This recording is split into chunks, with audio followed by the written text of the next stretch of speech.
এখন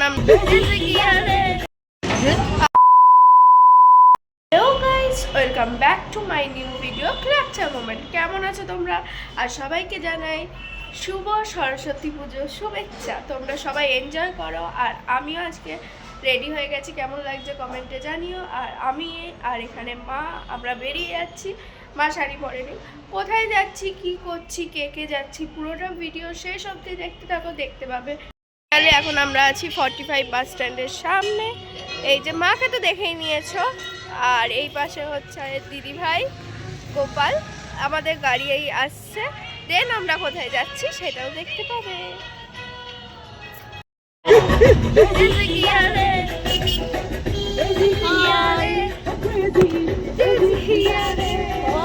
এখন আমরা দাঁড়িয়েছি হচ্ছে আর এটা কোথায়, দমদম ধাবা, দমদম ধাবার সামনে।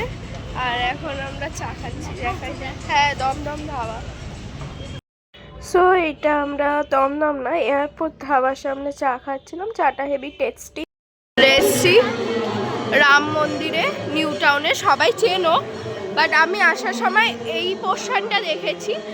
আমি যখন আগে এসেছি এই পোর্শনটা হচ্ছিল, বাট এখন কমপ্লিট আমি দেখছি। বাট আমি ঢুকবো না আজকে কিছু রিজনে। বাট তোমরা দেখে নাও, হয়তো কীর্তন হচ্ছে।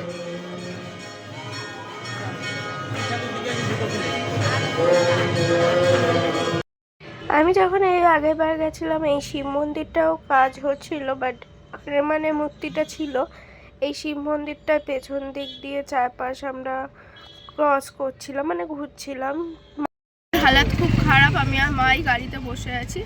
এখন আমরা চা খাচ্ছি ইকো পার্কের পেছনে রাম মন্দিরের সামনে। তো চলো। তো আমি, মা, দিদি, অনেক চারজনের মোমো লাভার, কিন্তু আমি খাইনি যেহেতু কেএফসি স্টাইলে চিকেন নেওয়া হয়েছিল, চিকেন পকোড়া, আমি সেইটাই খেয়েছি। আর তোমরা ভাবতে পারো সেই দিনটা কি শুধু এই বজরংবলী মন্দিরে গেছি? না, আমরা দাদা বৌদি ব্যারাকপুরেও গেছি, বাট গাড়িতে খেয়েছিলাম। আর আমরা দারুণ মজা করেছিলাম। গান্ধীঘাটেও গেছিলাম, কিন্তু গান্ধীঘাটটা বন্ধ ছিল বলে আমরা ঢুকতে পারিনি। কিন্তু আমরা যেখানে যেখানে গেছি মজা হয়েছে।